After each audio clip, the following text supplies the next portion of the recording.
wa mawala. Amma ba'du fa ya ibadallah, usikum bitaqwallah fa innal jannata uiddat liman ittaqa. Qala ta'ala fil Qur'anil Karim, a'udzu billahi minasyaitonir rajim. Ya ayyuhalladzina amanu taqullaha haqqa tuqatih wa la tamutunna illa wa antum muslimun.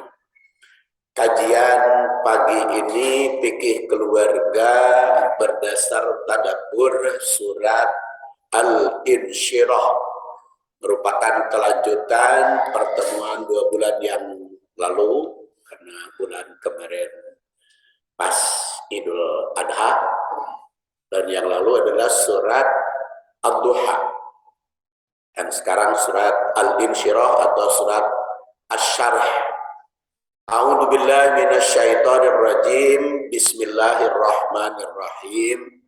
Alam nashrah laka sadrak wa wada'na ka wizrak alladzi anqadha dhahrak wa rafa'na laka dzikrak fa inna ma'al usri yusra, inna ma'al usri yusra. Fa'idha faragta fansab wa ila rabbika farghab.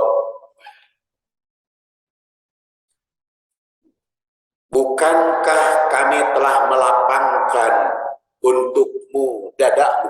Nah, ini yang kita jadikan judul. Dalam kehidupan berkeluarga harus berlapang dada. Dan kami telah menghilangkan daripadamu bebanmu yang memberatkan punggungmu. Jadi kalau bahasa Arab mah memberatkan teh punggung. Tapi kalau bahasa Indonesia memberatkan teh pundak. Jadi itu istilah beda ya.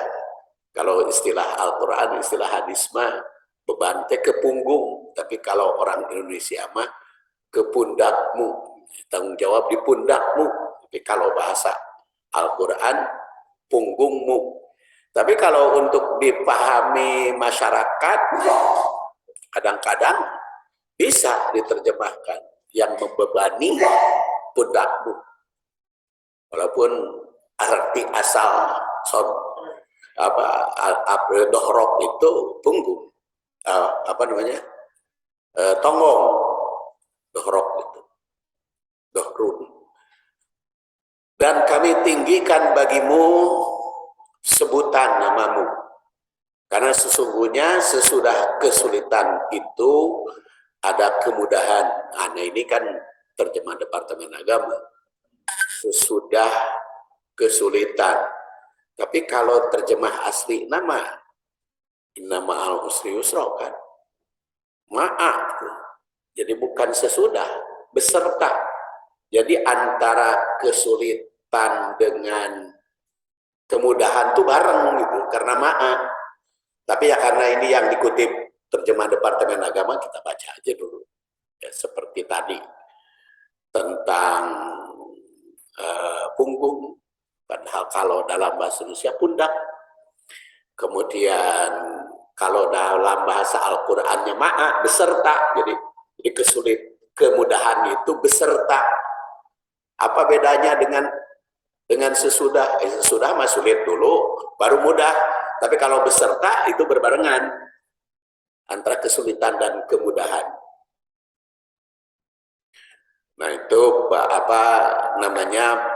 pemahaman kita terhadap ayat memang bisa dipahami dari berbagai sudut. Maka apabila kamu telah selesai, sesudah kesulitan ada kemudahan, maka apabila kamu telah selesai dari sesuatu urusan, kerjakanlah dengan sungguh-sungguh urusan lain. Dan hanya kepada Tuhanmu lah hendaknya kamu berharap. Itu terjemah surat Al-Insyirah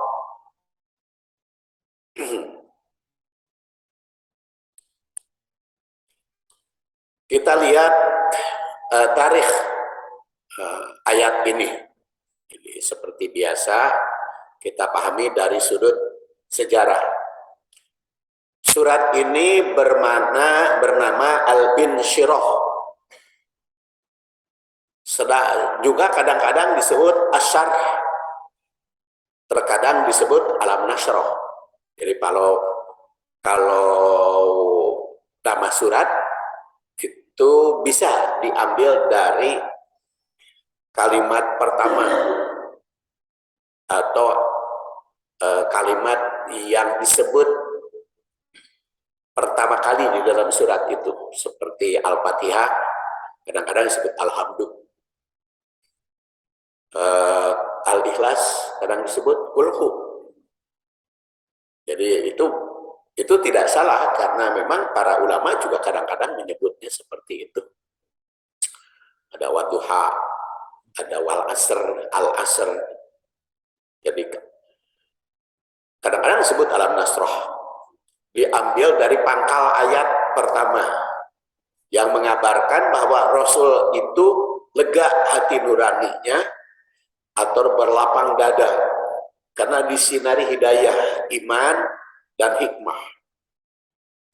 Jumlah ayat sebanyak 8 ayat yang turun di Mekah sebagai ayat Makkiyah, karena turun di Mekah sebelum Rasul hijrah.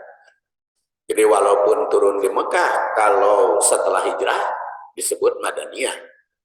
Seperti Idza Jaa Nasrullahi wal Fath itu kan turunnya di Mekah. Tapi karena setelah hijrah disebut ayat Madaniyah. Karena kriteria Madaniyah Mekah bukan tempat, tapi periode.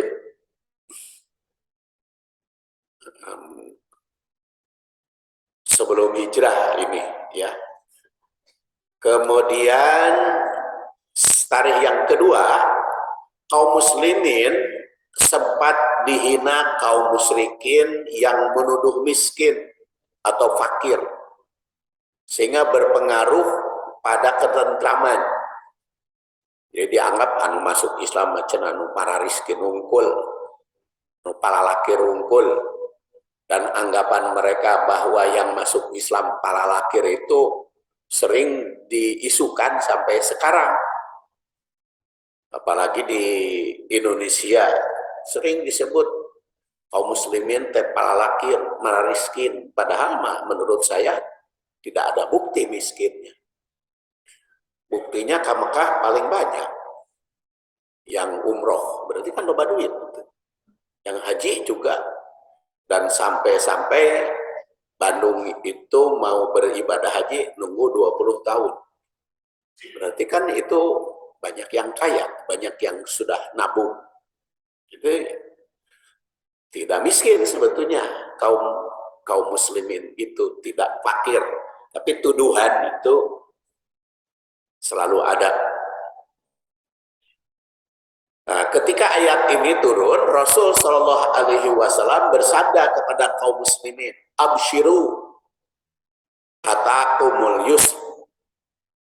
Beritahukan berita gembira, pasti datang kemudahan. Layak liba usrun yusra ini. Maka suatu kesusahan tidak akan datang kedua kali. Oleh karena itu, janganlah hinaan kafir itu menimbulkan keresahan. Karena setiap mukmin memiliki kebahagiaan, utamanya berlapang dada. Maka di dalam kehidupan berkeluarga, jangan dipikirkan teka susah wae. Kan seperti pada surat Ad-Duha yang kita bahas pada waktu yang lalu. Fa'amma bini'mati rabbika fahaddits. Ceritakan teh kabunga kebahagiaan. Mulai diceritakan teh kasusah. Bapak-bapak kumpul ngobrol-ngobrol kasusah. Ibu-ibu ngumpul di RT, PKK, RW, diobrolkan kasusah, bukan kabunga. Berhenti aja bicara kasusah itu. Jangan dibicarakan kasusah wae, bicarakan teh kabungah. Kumaha damang alhamdulillah, kumaha putra ayeuna alhamdulillah tos lulus atau tos diterima. Alhamdulillah. Tong ditambahan ngan eta we engke biayana tong tambahan kadinya dari nyahoeun. Di kabungahna we. Ya, orang mah kadang-kadang sok kasusah we disebut kumaha tos lulus tos ngan ieu we damalna di mana susah. Jadi berlapang dadalah dalam keluarga itu, jangan kasusah wae kabungah. Sekarang tanasub ayat dengan surat Ad-Duha. Pertama, Allah Subhanahu wa taala bersumpah dengan waktu duha, waktu malam. Kemudian demi meyakinkan dia, memuliakan Nabi Muhammad SAW dan sangat mencintai. Surat berikutnya menegaskan bahwa dia menjadikan hati nurani Nabi berlapang dada.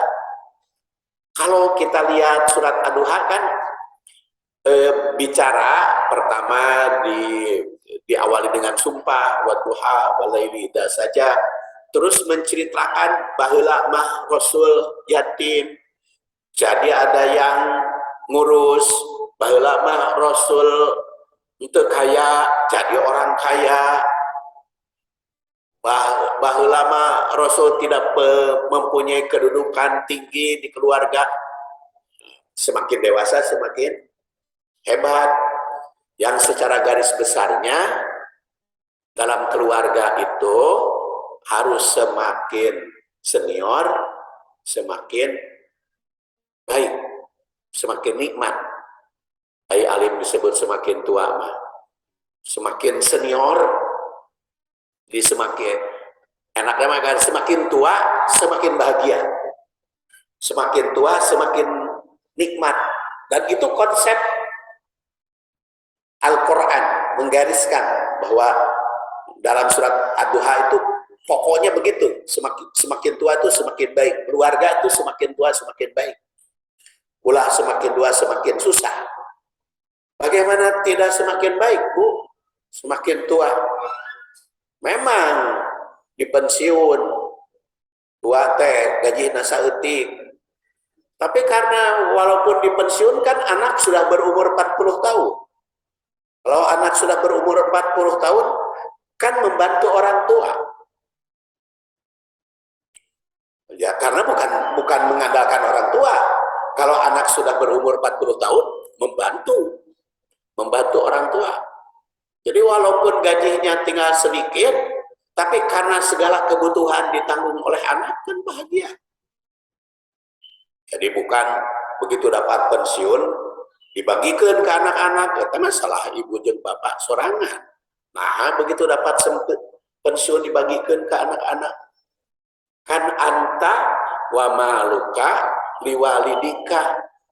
Kamu dan hartamu milik orang tuamu. Berarti orang tua itu berhak makan harta anak. Harta anak adalah harta orang tua. Tapi harta orang tua belum tentu menjadi harta anak. Itu prinsip dalam hadis. Harus dipegang. Jadi semakin tua, umur kita, keluarga kita semakin baik, semakin enak. Karena tidak semakin enaknya kumaha. Sekarang anak sudah kaya, orang tua jadi ikut kaya. Anak sudah mapan, orang tua ikut tenang. Jadi, semuanya gitu. Dan di dalam Al-Quran itu fala taqul lahuma jangan engkau katakan itu itu kapan? Ketika orang tuamu sudah al-kibar, sudah tua. Jadi semakin orang tua nyebut saja sudah haram oleh Al-Quran. Kunaon eta teh disebut ketika muda, ketika muda ada anak teh masih kenang sampai masih kene mengandalkan orang tua. Biasanya lamun orang tua geus tua, didinya berani anaknya. Makanya ditekankan jangan nyebut saja, nggak boleh. Itu menyakiti hati orang tua hanya satu nada. Hanya semakin baik. Itu kaitan dengan ad-duha yang pertama. Nanti kita secara berangsur. Dua, dalam surat ad-duha dengan nada bertanya, bukankah ketika ditemukan dalam keadaan yatim lalu diberi perlindungan, bukankah ketika ditemukan dalam keadaan berkekurangan, karena orang tuanya Rasul kan bukan orang kaya. Abdullah itu baru pertama kali punya anaknya juga dan meninggal sebelum Rasul lahir. Dan diberi kecukupan, walaupun mulai proses ya kecukupannya, karena Rasul sendiri berusaha berbisnis. Maka dengan nada bertanya pula dalam surat Al-Insyirah ini, bukankah Allah telah melapangkan dada setelah kesempitan yang dikemukakan tadi dalam surat Ad-Duha? Bukankah telah menghilangkan beban berat yang membebanimu, yaitu yang kamu pikul di atas pundakmu jadi beban berat menghadapi tantangan masyarakat, tantangan hebat segala macam. Nah, maka di sini ditanyakannya untuk menggembirakan. Kedua surat ini dengan nada bertanya agar Nabi Muhammad SAW bersyukur atas nikmat, diikuti pula oleh umat, tentu saja bukan hanya kepada Rasul tapi juga kepada umat. Tanasub yang ketiga, dengan nada bertanya pula dalam surat Ad-Duha, bukankah ketika ditemukan dalam keadaan bingung kemudian diberi petunjuk hingga mendapatkan cahaya terang benderang. Nah, dalam surat Al-Insyirah juga tegaskan bahwa Allah telah meninggikan derajat. Dengan demikian, tingginya derajat ditentukan oleh yang mengikuti. Karena semakin lama semakin banyak pengikut Rasul, maka semakin dewasa, semakin tua, semakin hebat Rasul itu. Dan kita juga dalam keluarga semakin tua semakin tenang, bermudah majerih payah, yang duit untuk anak dan keluarga. Kalau sudah dewasa, sudah tua, tenang karena disumbang oleh anak. 4. Surat Ad-Duha meyakinkan bahwa masa datang lebih baik dibanding masa kini. Wal akhiratu khairul laka minal ula. Kehidupan akhirat, kehidupan masa datang lebih baik dibanding awal. Dalam surat Al-Insyirah tegaskan bahwa tidak ada suatu kesulitan kecuali ada kemudahan. Jadi kalau mengalami kesulitan-kesulitan, jadi ingat ada di dalamnya itu ada kemudahan. Dengan demikian jangan sampai menderita tatkala sulit, tapi memiliki optimis akan menerima kemudahan. Jadi kalau ada kesusahan-kesusahan itu variasi. Di dunia itu variasi kesulitan, kesusahan itu. Justru nikmatnya hidup di dunia teh variasi teh berubah. Kenikmatan di dunia itu oleh Allah diciptakan seperti itu.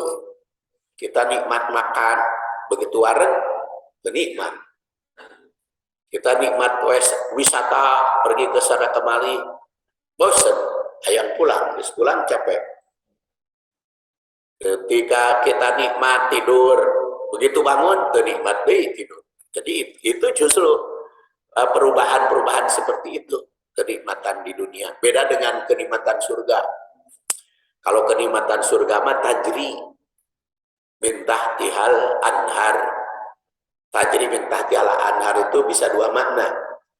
Makna hakiki, ada sungai-sungai bawah surga, dan makna tasbih, kenikmatannya bagaikan air mengalir.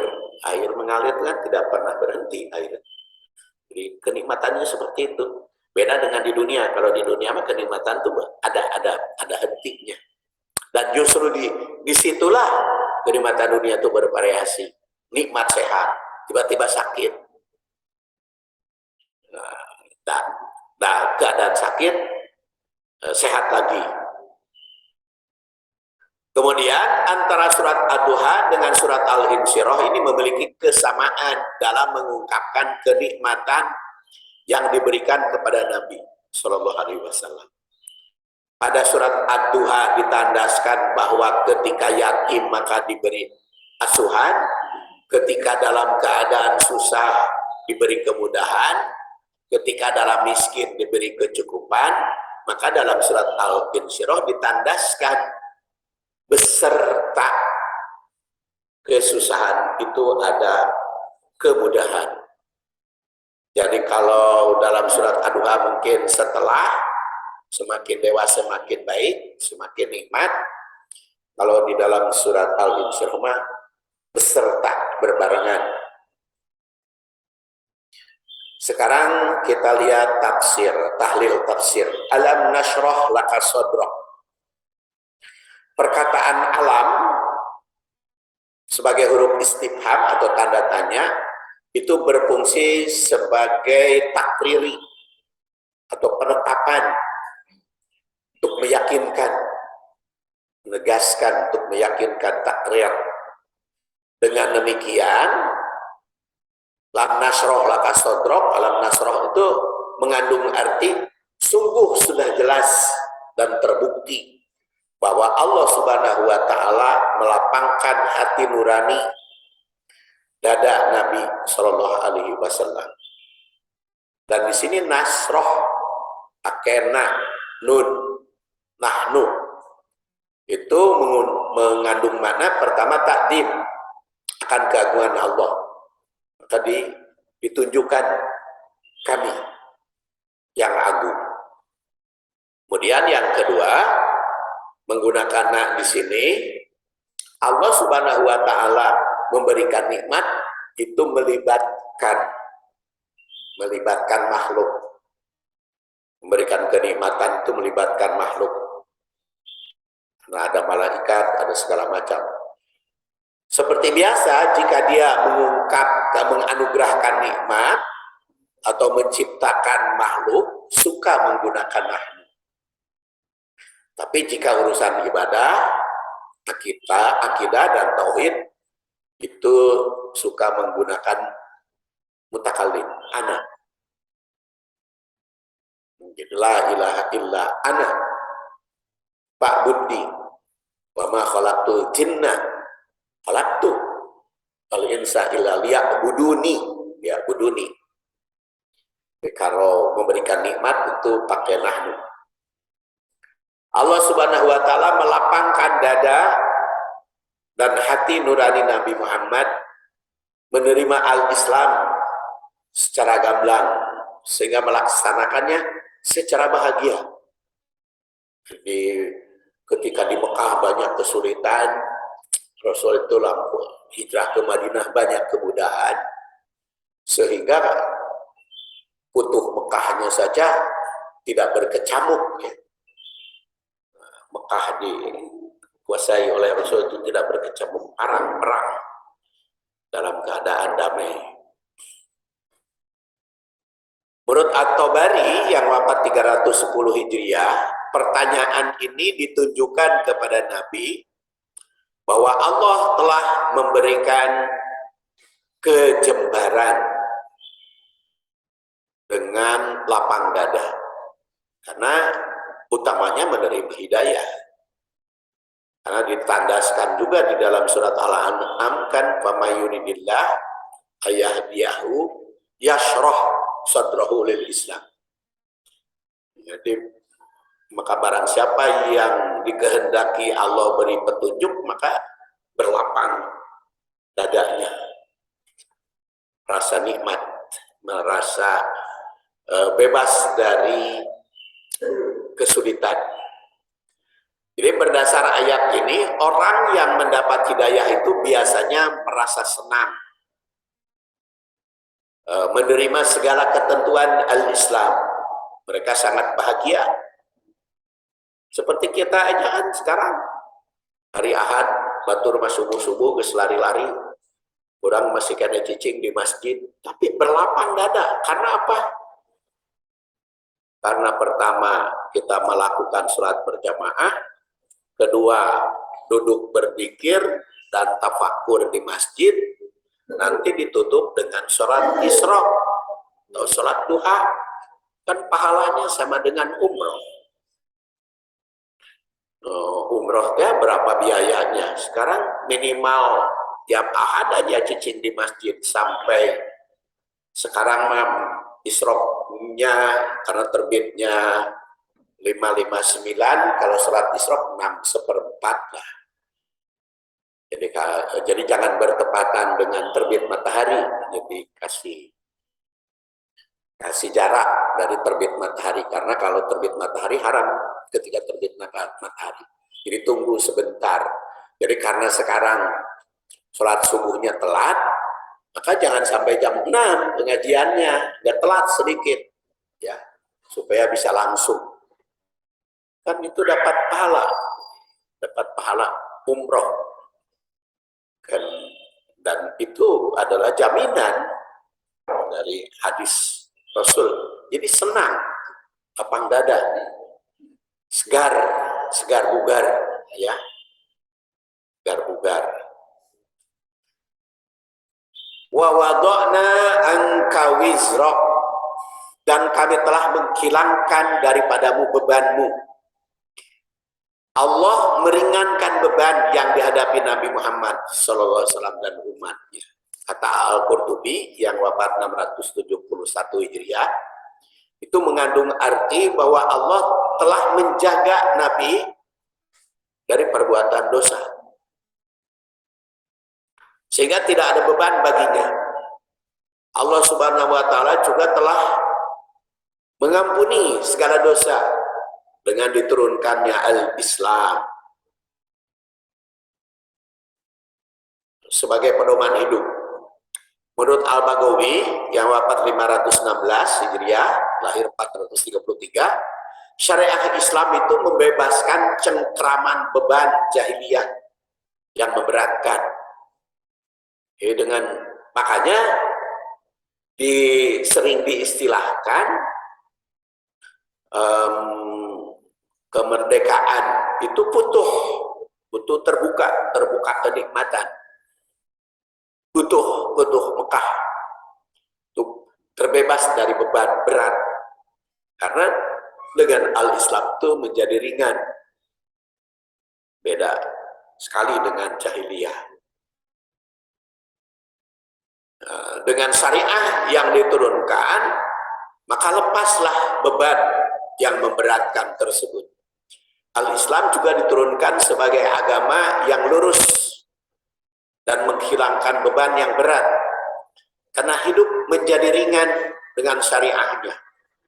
Tidak ada tugas syariah yang memberatkan umat, karena segala sesuatu perintah itu dan larangan itu disesuaikan dengan kemampuan manusia. Dalam ayat yang lain dikatakan walladzina amanu wa amilus sholihat la nukallifu nafsan illa wus'aha ulaika ashabul jannah hum fiha khalidun. Orang yang beriman dan beramal itu pasti merasa tidak terpaksa, merasa tidak terbebani, itu merasa ringan. Dalam ayat ini tegaskan bahwa bagi orang yang beriman dan beramal soleh, maka tidak akan merasa beban, tidak akan terasa beban oleh aturan Allah. Jadi jelas Allah Subhanahu wa Ta'ala itu menakdirkan keringanan,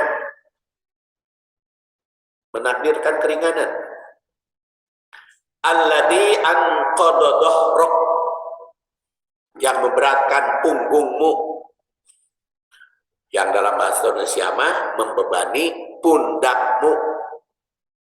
Menurut Sayyid Qutb yang wafat 1386 Hijriah, karena hatinya telah merasa lega, tenang, senang, maka nikmat menjalankan al-Islam itu. Ibadah haji yang begitu berat, mengeluarkan dana begitu berat, menghadapi tantangan, itu dianggap ringan dan pulangnya merasa nikmat. Apalagi haji mabrur. Dalam riwayat Ahmad kan ditandaskan oleh sahabat, ya Rasulullah, engkau katakan al-hajjul mabrur, haji mabrur itu laisa lahu jaza, laisa jaza ilal jannah, laisa lahu jaza ilal jannah. Kan tidak ada pahala yang begitu hebat kecuali surga. Kan hebat ya Rasulullah. Lalu seperti apa buktinya haji mabrur? Haji ini pulang dari Mekah haji mabrur. Kan kalau bukti batinnya kan nggak ketahui. Akidah ibadah kan tidak diketahui. Para sahabat tuh bertanya, bukti hariannya apa? Maka Rasul bersabda, ifsa'us salam wa it'amut ta'am, yaitu yang menyebarluaskan perdamaian dan suka memberi makan orang. Jadi ibu dan bapak dengan ini bisa melihat orang itu hajinya mabrur tuh gampang. Secara lahiriah nama pulang haji berehan tuh. Namun pulang haji kumet eta teu mabrur. Karena haji yang mabrur mah it'amut ta'am, berehan. Jadi dermawan. Itu haji mabrur dan ifsa'us salam, menyebarkan luaskan perdamaian. Jadi kelihatan itu nikmatnya, makanya hanya konsekuensinya it'amut ta'am kan memberi makan bantuan pada orang lain kudu boga duit. Jadi pulang haji teh jadi kaya. Pulang haji bangkrut. Pulang haji bangkrut ulah. Jadi pulang haji itu jadi kaya sehingga bisa membantu orang. Bisnisnya maju. Nah, itu alladhi qadadohrok. Jadi setelah merasa beban, pulang haji bebas. Beban yang memberatkan pundak itu. Sehingga menyebarkan perdamaian dan memberi makan orang. Alladzi anqadha dhahrok. Jadi oleh karena itu wala nukallafu nafsan illa wus'aha. Kami tidak membebani setiap diri kecuali diberi kebebasan, diberi keringanan atau diberi kemudahan. Jadi setiap ada beban tugas dalam al-Islam pasti ada keringanannya. Wa rafa'na laka dzikrak, dan kami tinggikan bagimu sebelum namamu, sebutan namamu. Setelah diberi keringanan, maka Allah Subhanahu wa taala mengangkat derajat Nabi ke derajat tertinggi. Perkataan rafa'na laka itu mengandung arti meninggikan atau mengangkat ke tingkat yang lebih tinggi untuk Nabi. Beliau juga merupakan makhluk yang telah bebas dari berbagai dosa karena telah dimaksum. Jadi dikrok itu sebutan bagi Nabi, namanya, detailnya, kedudukannya berada di atas makhluk apapun. Wajar derajat yang demikian itu bagi Nabi derajat yang tertinggi. Dan seperti tadi juga pelajaran bagi kita sebagai umat Nabi, semakin tua harus semakin naik derajatnya, semakin hebat kedudukannya. Ulah semakin tua semakin tikusruk, ya, bermuda hebat. pengawal nage banyak, ada delapan nih pengawal nage. Begitu rek naik puncaknya malah tikusruh masuk penjara. Nah itu Pak, jangan sampai seperti itu. Kaum muslimin itu semakin tinggi, semakin baik, semakin hebat, semakin mulia. Karena wala tahinu wala tahzanu. Karena apa? Wa antum a'laun. Kamu itu tinggi derajatnya in kuntum mukminin apabila beriman. Di dalam ayat ini tandaskan bahwa mukmin itu a'laun, ya, tinggi derajatnya, makhluk yang memiliki derajat tinggi. Maka tidak ada yang patut merasa hina atau bersedih hati. Kebanggaan sebagai mukmin itu akan berpengaruh pada optimis dalam hidupnya. Juga firman Allah, wala tahinu, jangan merasa hina, karena dengan al-Islam ini semakin tinggi derajatnya, dan umatnya sebagai khairu ummah, umat yang terbaik. Kuntum khairu ummatin ukhrijat linnas ta'muruna bil ma'ruf wa tanhauna 'anil munkar wa tu'minuna billah walau amana ahlul kitab lakana khairul lahu minhumul mu'minun wa aksaruhumul fasikun. Kalian itu khairu ummah, sebaik-baik umat yang tampil di depan manusia, eksis. Karena apa? Karena ta'murun amar ma'ruf wa tanhauna 'anil munkar wa tu'minuna billah, dan iman kepada Allah. Jadi umat Islam itu adalah umat yang eksis, yang memiliki derajat tertinggi. Kalau ada kesulitan, ya fa inna ma'al usri yusra. Jadi setiap ada kesulitan, berada di dalamnya itu kemudahan. Nah ini diawali fa inna, dan selanjutnya disambung. Setelah ayat sebelumnya mengungkap berbagai kenikmatan, maka di sini ditandaskan kemudahan. Dan banyak sekali kemudahan-kemudahan ini, karena pada prinsipnya yuridullahu bikumul yusra wala yuridu bikumul usra. Allah itu tidak menghendaki kesusahan, pasti menghendaki kemudahan. Jadi kalau ada merasa beban tugas, yakin dalam beban itu ada kemudahan, sehingga siap menjalankan. Jadi ayatnya, dan sampai-sampai Imam As-Syafi'i itu punya prinsip tidak dokol amru ittasa'ah. Imam Syafi'i yang wafat tahun 150, wafat 204 dalam usia 54 tahun. Imam Syafi'i lahirnya 150, wafat 204, cuma 54 tahun usianya. Dia punya prinsip tidak dokol amru ittasa'ah. Urusan aturan-aturan itu kalau sempit itu menjadi luas. Karena ini mahal, serius loh. Jadi saum itu sulit tapi sakit. Ada solusi. Sholat itu harus sambil berdiri menghadap kiblat, tapi kalau sakit sesuai dengan kemampuan. Jadi ada aturan-aturannya. Kalau di perjalanan kosor, itu ittasa'ah.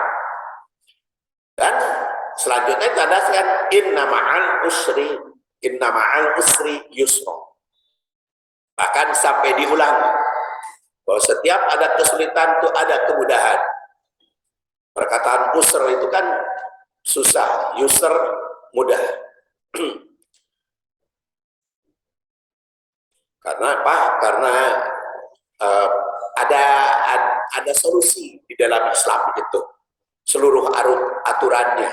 Dan ini juga ayatnya, likaila tai asu ala ma fatakum wala tafrahu bima atakum wallahu la yuhibbu kulla mukhtalin fakhur.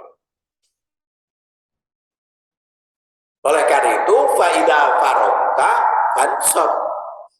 Apabila sudah mengerjakan sesuatu, lakukan yang lain. Jangan berhenti berjuang, jangan berhenti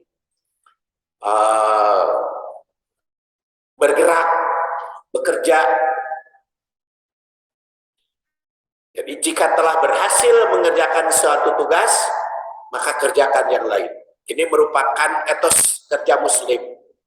Tidak pernah menganggur dari satu tugas ke tugas yang lain. Menurut Ibnu Jauzi yang wafat 597 Hijriah, ada beberapa pendapat menganalisis ini. Pertama, jika Anda telah selesai sholat fardu, lakukan sholat sunnah. Jika Anda telah selesai melaksanakan sholat, lakukan berdoa. Itu Ibnu Abbas. Kemudian jika Anda telah selesai urusan duniawi, lakukan urusan ukhrawi. Jika Anda memiliki kesehatan jasmani, gunakan kesehatan tersebut untuk beribadah. Itu masih banyak lagi penafsiran-penafsiran yang lain. Jadi apapun yang sudah selesai ini, lakukan yang lain. Lakukan yang lain. Jadi terus menerus. Jadi apabila tugas selesai, lakukan ya. Jadi istirahat itu untuk penyegaran berikutnya. Wa ila rabbika farghab. Dan hanya kepada Tuhanmu kamu mencari atau berharap. Karena Allah Subhanahu wa taala memberikan harapan yang penuh kegembiraan, yang penuh memberikan kesenangan. Di setiap makhluk itu akan mengalami kesenangan yang akan datang. Kita Kita lihat sekarang takwil surat Al-Insyirah ini. Takwil pertama, Allah Subhanahu wa taala telah menganugerahkan kenikmatan yang cukup banyak kepada Nabi SAW dan umatnya. Banyak anugerah tersebut, utamanya menanamkan lapang dada menjalankan syariah. Bebasnya beban berat. Lapangkan dada di dalam menghadapi keluarga apapun. Buat Nabi Muhammad SAW telah mendapatkan anugerah yang cukup besar, utamanya telah diampuni. Oleh karena itu beliau bebas dari beban. Kemudian setiap ada kesulitan pasti ada keringanan. Ya, tidak ada syariah yang memberatkan kecuali ada rukhsah. Jalan keluar. Jika telah selesai melakukan suatu pekerjaan, lakukan yang lain. Kelima, janji Allah bagi hambanya bahwa dia akan membebaskan beban berat. Tatbiknya, lapang dada dalam kehidupan berkeluarga mendatangkan kebahagiaan. Ya, kalau keluarga ingin bahagia, berlapang dada, utamanya dalam hati nurani. Oleh karena itu berlapang dada dalam menghadapi berbagai persoalan untuk menjalankan syariah Islam. Nah, dalam kesulitan melekat di dalamnya kemudahan. Dua, setiap ada ajaran yang dirasakan berat atau beban, maka akan mudah dilaksanakan. Tidak satupun ajaran yang berat kecuali ada keringanan atau rukhsah.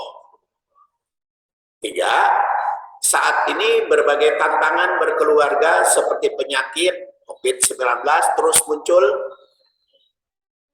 Ada hepatitis misterius dan sebagainya dihadapi berbagai. Maka saran-saran para ahli kita kerjakan. Itu adalah farghab, usaha ya. Rasul dan umatnya telah diangkat derajatnya menjadi umat pilihan. Oleh karena itu jangan merasa terhina sebagai keluarga muslim. Harus merasa lebih, walaupun tidak sombong. 5, jika telah selesai melakukan sesuatu tugas, jangan berhenti, tapi lakukan perbuatan yang lain. 6, langkah kehidupan keluarga untuk meraih derajat tinggi. Pertama, berlapang dada. Kedua, jangan merasa terhina. Di dalam hati tentu saja. Kemudian menjaga nama baik diri dan keluarga. B. Memberi keringanan pada diri maupun orang lain. Kemudian jangan putus asa apabila menghadapi kesulitan.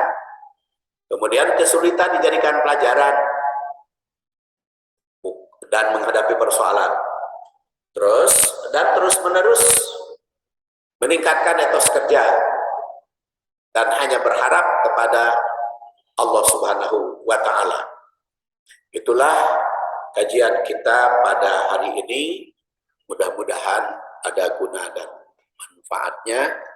Kita hari subhanakallahumma wa bihamdik asyhadu an la ilaha illa anta